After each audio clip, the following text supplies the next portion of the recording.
Kemudian tubuh itu rileks. Tugas kita adalah memperhatikan nafas dan nafas keluar secara alamiah. Masuk, keluar. Nah, tugas kita adalah Bapak Ibu perlu konsentrasi tapi rileks, tidak tegang. Melihat nafas itu dari pertama kali masuk, sepanjang proses nafas itu, atau bahasa dhamanya adalah sepanjang tubuh nafas, hingga akhir atau ujungnya.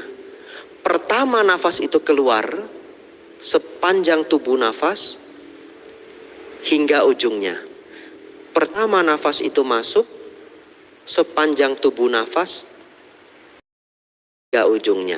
Oleh karena itu, Bapak Ibu boleh sangat berkonsentrasi pada pertama nafas itu masuk dan pertama nafas itu keluar. Kenapa? Kalau Bapak Ibu meletakkan konsentrasi pertama kali nafas itu masuk, untuk Bapak Ibu bisa tahu pertama kali nafas itu keluar, Bapak Ibu harus ikuti keseluruhan tubuh nafas itu. Betul ya? Nah, jadi prosesnya adalah mengetahui pertama kali nafas itu masuk, sepanjang tubuh nafas, dan pertama kali keluarnya. Berhentinya ujungnya dan pertama kali keluar sepanjang tubuh nafas hingga ujungnya. Kalau proses ini benar dilakukan, maka batin manusia normal itu memiliki dua hal. Ya, ini konsentrasi, ini penting sekali. Batin manusia normal memiliki dua hal. Satu, kita sering ngobrol dengan diri sendiri, benar? Ya, ada obrolan hati. Bahkan dalam psikologi dikatakan sehari itu kita ngobrol dengan diri sendiri 64.000 kali. Saya tidak pernah hitung, nanti Bapak Ibu hitung lapor ke saya. Lalu kemudian ada yang namanya gambaran pikiran. Coba Bapak Ibu tutup mata, kemudian saya ucapkan, seekor kelinci berwarna putih, telinganya panjang. Bisa muncul gambar kelinci di batin kita, betul ya? Nah, itu adalah gambaran pikiran. Oleh karena itu, pikiran kita itu ada dua hal. Satu, obrolan hati. Yang kedua, gambaran pikiran. Ini diingat, obrolan hati dan gambaran pikiran.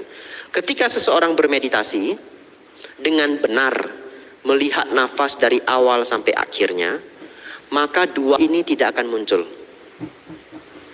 Obrolan hati tidak akan muncul, gambaran pikiran tidak akan muncul. Untuk tahap awal setidaknya untuk beberapa nafas, ya. Jadi setelah 2, 3, 4 nafas muncul lagi. Loh, kok muncul lagi Bante? Itu adalah sifat alamiahnya pikiran. Memang Bapak Ibu selalu ngobrol dengan diri sendiri. Tiba-tiba muncul. Besok. Misalkan begitu ya. Atau kadang munculnya begini. Di rumah airnya sudah ditutup belum ya? Misalkan begitu ya. Ada saja suara yang muncul. Atau kadang yang lucunya muncul begini. Bapak Ibu sudah meditasi tenang, sudah 5-6 nafas tidak ada suara sedikit pun di batin ya. Tiba-tiba nafas ketujuh, walaupun kita tidak hitung ya, ini hanya perkiraan saja. Tiba-tiba muncul suara apa?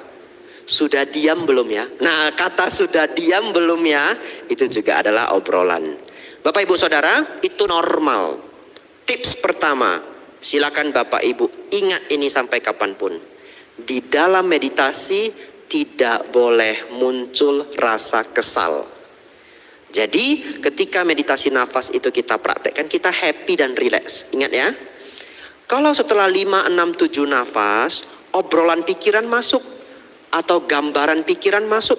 Tiba-tiba terlihat wajah anaknya atau wajah temannya atau apa saja, gambar pikiran ini bisa macam-macam. Tidak boleh kesal. Ingat, banyak orang yang kesal, belum tenang pikiran saya. Itu menjadi pengganggu luar biasa. Tidak kesal, normal saja.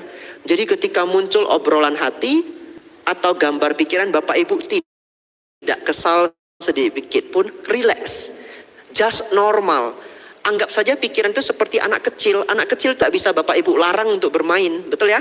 Tapi nanti dia main gitu ya. Capek dia tidur sendiri, betul ya? Nah ini ada anak kecil ini, kalau ini sudah hebat sekali, ini anak kecil anteng begitu, luar biasa. Nah, tapi kalau waktu main-main dia lari sana kemari setengah jam 40 menit, setelah capek bagaimana? Tidur sendiri ya. Kadang anak kecil tergeletak di mana, tidur di mana begitu.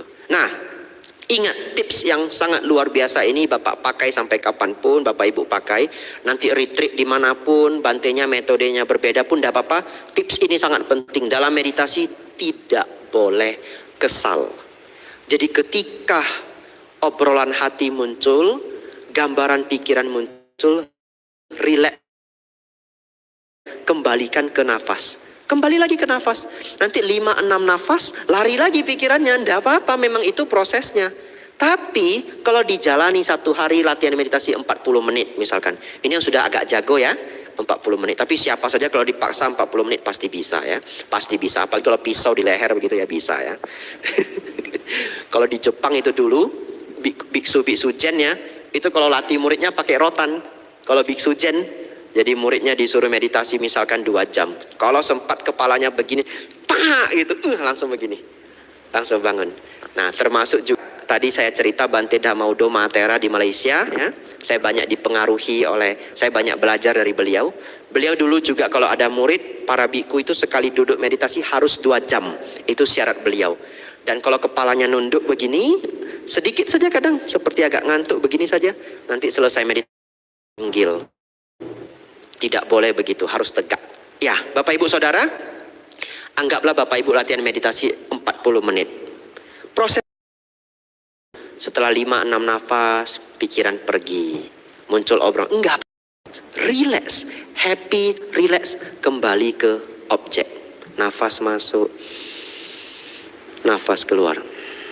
Nafasnya tidak perlu dibuat-buat. Jadi nggak perlu dibuat lebih berat, lebih panjang. Tidak. Biarkan dia mau panjang-panjang, dia mau pendek-pendek. Kenapa? Nafas yang alamiah itu memang tidak pernah mengganggu Bapak Ibu. Saya ulangi. Nafas yang alamiah memang tidak pernah mengganggu Bapak Ibu. Kecuali Bapak Ibu sakit. Saya buktikan. Apakah sekarang Bapak Ibu tidak bernafas? Nafas ya? Tapi apakah nafas itu mengganggu konsentrasi Bapak Ibu? Tidak. Jadi nafas yang alamiah itu tidak mengganggu. Jadi kalau nanti Bapak Ibu merasa, Bante nafas saya aneh. Bukan aneh, itu Bapak Ibu sudah maksa nafasnya. Dibiarkan alamiah. Tugas kita hanya relax. Melihat nafas itu masuk dan keluar. Happy, relax, tidak ada kekesalan. Dilatih setiap hari atau seminggu 2-3 kali, rutin ya. Nanti 6-7 nafas, naik jadi 10 nafas.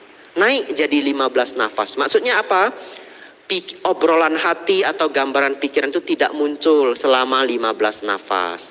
Pelan-pelan naik, pelan-pelan naik. Nanti Bapak Ibu bisa kalau duduk itu tenang. Setiap 4-5 menit obrolan hati muncul. Tidak apa-apa, kembali lagi. Jadi dalam 1 jam Bapak Ibu itu sebenarnya hanya diganggu katakanlah 10 kali. Nanti latihan lagi lebih lama.